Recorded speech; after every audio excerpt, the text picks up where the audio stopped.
भारत में G20 देशों की समिट में हिस्सा लेने पहुंचे ब्रिटेन के प्रधानमंत्री ऋषि सुनक का भव्य स्वागत किया गया। पालम हवाई अड्डे पर केंद्रीय मंत्री अश्विनी चौबे ने ऋषि सुनक की अगवानी की। इस दौरान जय सिया राम की ध्वनि भी उच्च स्वर में गूंजी। इस दौरान पीएम सुनक से एक अनौपचारिक बात भी हुई, जिसमें केंद्रीय मंत्री ने उन्हें भगवान राम के जीवन से जुड़ी एक अहम घटना का जिक्र किया। भारत आने पर ऋषि सुनक ने क्या कुछ कहा वो भी आपको बताएंगे। उससे पहले आप ग्रैंड वेलकम की ये शानदार तस्वीरें देखिए।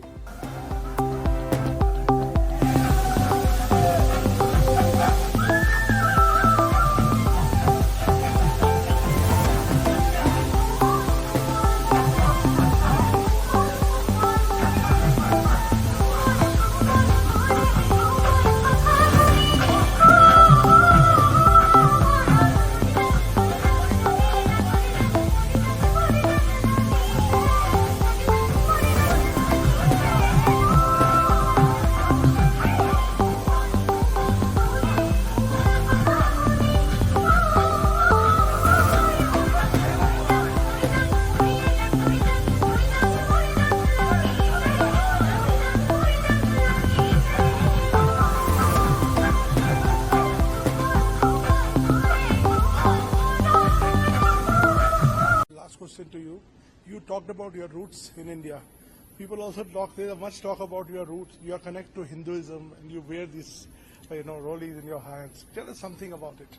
Yeah, so I'm a proud Hindu, and that's how I was raised. That's how I am. Hopefully, I can visit a mandir while I'm here for the next couple of days. And yes, we've just had Raksha Bandhan, so from my sister and my cousins, I have all my Rakis. And I didn't have time to celebrate Janmashtami properly the other day, but hopefully, as I said, I can make up for that if we visit a mandir this time. But it's something that is important to me. I think faith is something that helps everybody who has faith in their lives, particularly when you have these stressful jobs like I do. Having faith to give you resilience, to give you strength is important, and it's a great theme. And actually, when you say one family, I'm an example of the incredible living bridge that Prime Minister Modi described between the UK and India. That almost 2 million people like me in the UK of Indian origin. That's why it's very special for me to be here as British Prime Minister, in the country where my family are from.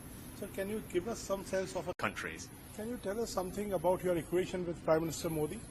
You have met him a couple of times now. Yes, and I have enormous respect for Modi ji, and he's been personally very warm and kind to me, and we're working very hard, as I said, on our shared ambition of concluding an ambitious and comprehensive trade deal between India and the UK, because both of us think that would be a good thing, and both of us need to make sure it works for our two countries. And at forums like this, I'm very keen to support Prime Minister Modi in making sure that this G20 is an enormous success for India, which I know it will be, and this has been a great... So can you give us some sense of a connect with India, like your roots here?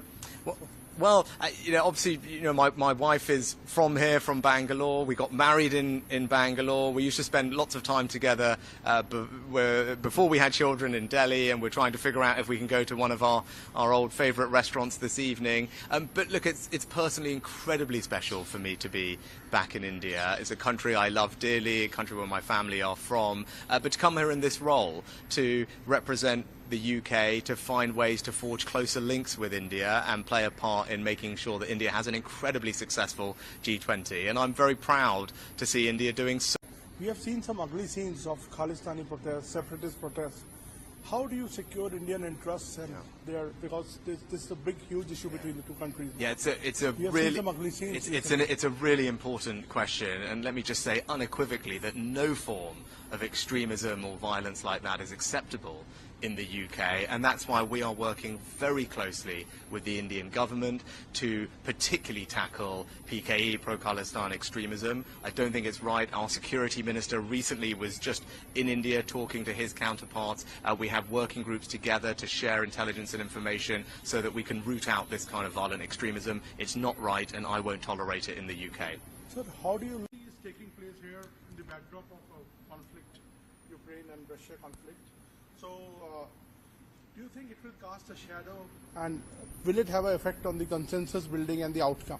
Well, first of all, thank you for the warm welcome. It's fantastic for me to be back in India. Obviously, it's personally very special for me to be here, particularly with Akshata, and we've thoroughly enjoyed the first few hours of our trip so far.